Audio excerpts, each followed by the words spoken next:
బాగా ఝాన్సీ రాణి, నా భర్త పేరు బాగా గిరిబాబు.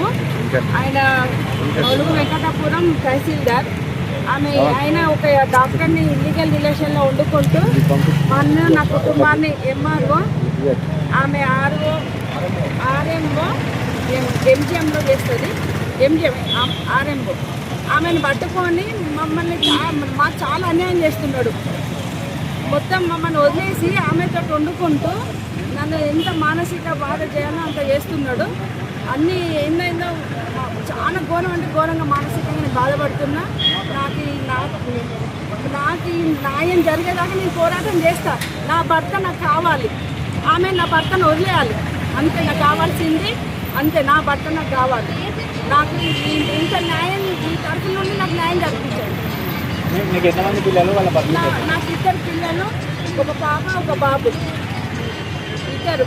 వాళ్ళు మేజర్ అయినా కూడా మమ్మల్ని ఇంత రోడ్డు మీద ఎక్కించి మమ్మల్ని ఇంత అన్యాయం చేస్తున్నాడు. ఆయన నేను ఎంత నిమ్మలంగా కూడా చెప్పినా, ఇంటికి రాని కూడా చెప్పినా కూడా నన్ను తోసిపుచ్చుకుంటా కూడా ఆమె పర్మిషన్ తీసుకొని ఇంటికి వస్తుంది. ఆమె పర్మిషన్ ఇవ్వాలట ఫస్ట్ ఆఫ్ ఆల్. అందుకే ఆమెను అడుగుతున్నా, నా భర్తను నా దగ్గరికి పంపించండి అమ్మ, డాక్టర్ అమ్మ నా భర్త నాకు పంపించండి, యాగలక్ష్మి నా భర్త నాకు పంపండి అమ్మ, నీ పర్మిషన్ తీసుకొని వస్తుందట, మీ పర్మిషన్ ఇవ్వండి, మా సంసారాన్ని ఇంకా ఆగం చేయకండి, మమ్మల్ని నా పిల్లల్ని నన్ను ఇంకా రోడ్డు మీద వేయకండి.